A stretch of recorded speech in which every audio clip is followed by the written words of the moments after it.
Salut les amis, épisode numéro 20.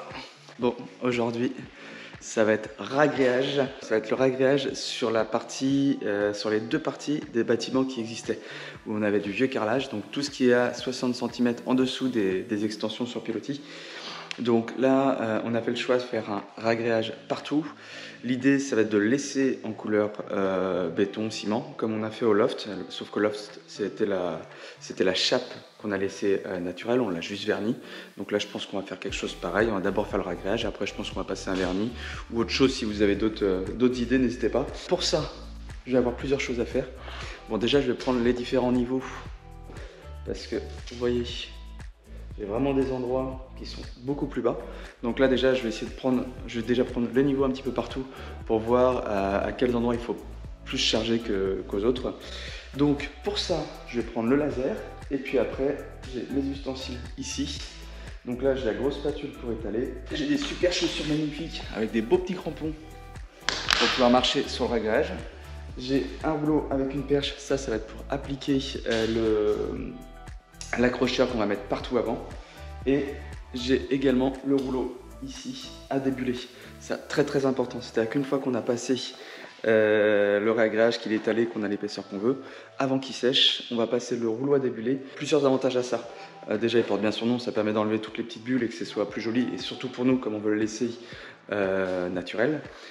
Donc le rouleau à débuler, très important pour enlever les petites bulles, et également aussi ça permet vraiment de bien relisser et de bien avoir quelque chose de très homogène, donc pour avoir un résultat plus esthétique. Donc pour nous là, dans ce cas là, c'est vraiment important comme on va le laisser naturel. S'il y a quelque chose que je vous ai pas montré, vous voyez, on a tout débâché. Enfin, en toute franchise, c'est mon papa qui a tout débâché, j'étais pas là ce week-end, il m'a fait la jolie surprise de tout débâcher, et là il y avait du taf parce qu'en plus de tout débâcher, il a remis tous les spots, tous les caches prises, tout est fait. Tout est nickel, donc c'est parfait. Donc là, on va pouvoir se mettre au boulot. Et les amis, c'est parti!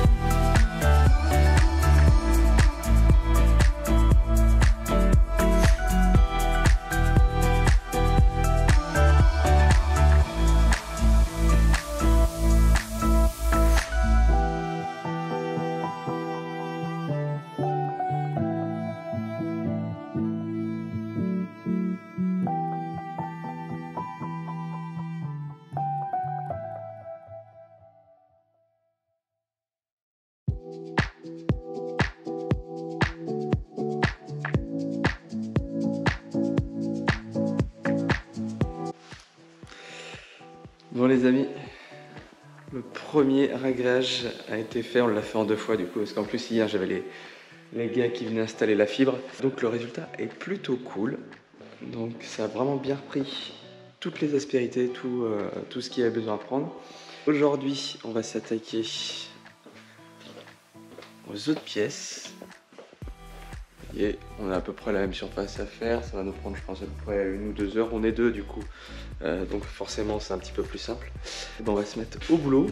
Concernant la finition, c'est comme je veux un esprit un peu béton, le plus brut possible, j'ai commencé à regarder un petit peu ce qui se faisait là hier. A priori je vais passer un bouche-port, sur toute la surface, et une fois que ce sera fait, je vais passer un vernis spécial béton, comme ça pour vraiment avoir un aspect béton, pas ciré mais avoir le plus brut possible. Je vous laisse avec ce magnifique lever de soleil. Vous voyez comment c'est joli. Et je vous dis à tout à l'heure. Bon les amis, le ragréage est sec. On va pouvoir mettre un bon coup de ponçage. J'ai des endroits, j'ai fait des reprises parce qu'il y a des endroits j'ai rechargé, j'ai remis une deuxième couche. Donc j'ai loué une monobrosse à Kiloutou, et comme ça je vais pouvoir refaire une surface qui soit nickel. Donc voilà, j'ai fait les premiers tests, c'est grave casse-gueule, enfin c'est hyper compliqué, ça part dans tous les sens.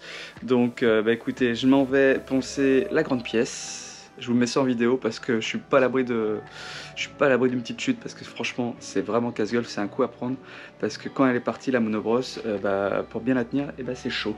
Allez, au boulot.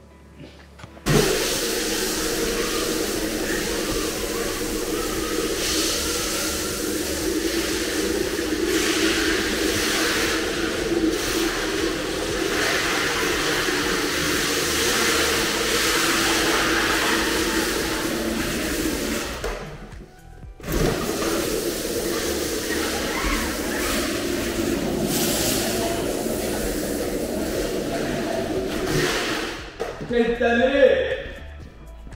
Putain!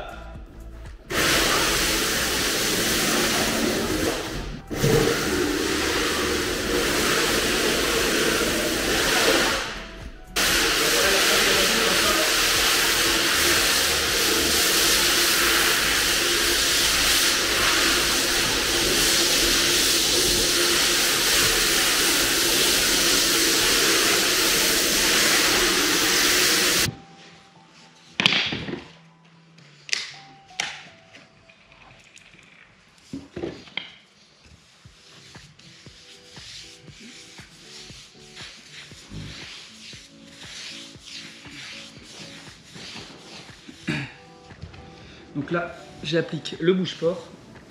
Donc ça sèche en 12 heures. Donc là, je vais faire le bouche-port là et je ferai la couche de vernis dès demain matin. Comme ça aura bien le temps de sécher. Mes amis, le bouche-port a bien séché toute la nuit. Et maintenant, je vais pouvoir m'attaquer au vernis. Allez, c'est parti.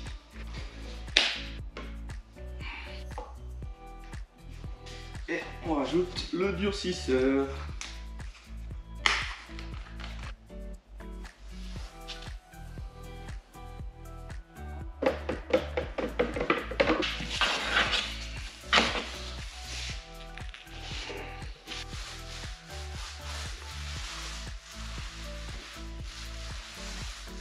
La première couche est sèche, c'est parti pour la deuxième. Bon, je vous fais un petit tour du propriétaire. Hop, vous voyez, tout est nickel. Alors le résultat nous plaît vraiment bien parce qu'en fait c'est hyper irrégulier. Vraiment l'esprit qu'on recherchait, c'était d'avoir une dalle béton qui a toujours été là, qui a passé les années, qui voilà. Donc là on n'est pas déçu du résultat parce qu'on a vraiment plein d'irrégularités, des différences de teinte. Et le pire, ça va être dans la cuisine, ça va vraiment aller dans l'esprit de la future cuisine. Donc c'est pas gênant du tout. Bon, là, je pense que ça va en faire hurler quelques-uns. Parce que vous voyez, là c'est l'endroit, j'avais fait une reprise de réglage. Parce que comme le sol est légèrement en pente, tout avait glissé. Et donc là j'avais repris, j'avais rechargé. Et à l'endroit où ça a rechargé, ça s'est moins bien adhéré sur le premier réglage. Donc j'ai une jonction qui s'est un peu décollée, mais comme je vous disais, comme la future cuisine va être vraiment de broc, ce sera l'objet du prochain épisode d'ailleurs, la cuisine va vraiment être de broc dans tous les sens, ça va plutôt aller bien dans l'esprit. Et allez, c'est parti, je me remets au boulot et je vous montre le résultat après. Fin du vernis. Bon, c'est la deuxième couche, vous voyez, il n'y a plus qu'à laisser sécher, ça c'est plutôt bien fait. Pour ma part, je vais faire un peu. Il y a pas mal de choses qui ont changé. Regardez, les salles de bain ont bien avancé avec du carreau 10-10, des belles coupes à 45 en angle, voyez, ce qui nous évite soit des baguettes, soit d'avoir le champ du carreau. Donc c'est du taf, mais par contre c'est vrai que ça fait un rendu plutôt cool. Donc vous voyez ce que j'avais fait sur celle-ci, j'avais fait toute la structure en placo et après on est tout habillé en faïence. Alors c'est plus cher que mettre des meubles ou mettre tout ça en bois, mais je trouvais que c'était sympa et que ça changeait un petit peu. Et puis vous voyez l'autre aussi qui est en cours. Pour pas qu'il y ait de marche sur le bac de douche, on a découpé le parquet pour mettre le futur bac de douche, comme ça permet de l'encastrer un petit peu. Pour ma part, je m'en vais quelques jours, petite coupure, je m'en vais quelques jours au Cap Ferret, ça tombe très bien, parce que comme vous pouvez voir les premiers plans qu'on a fait, Le projet de la cabane est pas mal inspiré du Cap Ferret. Donc comme on va bientôt se mettre sur les extérieurs, et le hasard fait qu'on avait un petit week-end au Cap Ferret de prévu avec les copains. On va pouvoir aller là-bas pour s'inspirer, pour essayer de trouver des idées, notamment sur les extérieurs, parce que je trouve qu'en termes d'extérieur, là-bas, il y a vraiment des trucs cool. Ah si, vous voyez, j'ai fait aussi un peu de rangement. Ça, on va en parler dans le prochain épisode. Des belles poutres que j'ai trouvées dans une cave, le Robotro.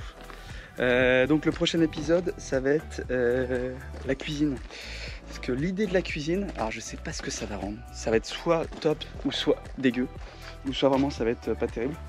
L'idée, ça va être de faire une cuisine de broc avec que des choses soit qu'on a récupérées, soit qu'on a trouvé vraiment des trucs, des choses qu'on a récupérées pour leur donner une seconde vie, ou autrement avec les restes du chantier. On va essayer de trouver des choses sympas. On va essayer de faire vraiment une cuisine sans meubles du commerce. Les seules choses neuves qu'on aura, ça va être tout l'électroménager. Et notamment, on va avoir une petite surprise sur le frigo. Là, j'ai trouvé un frigo qui est mortel. Et les amis, je vous dis à bientôt dans le prochain épisode pour la cuisine. Et moi, je m'en vais faire un petit week-end au Cap Ferret. Allez, salut tout le monde!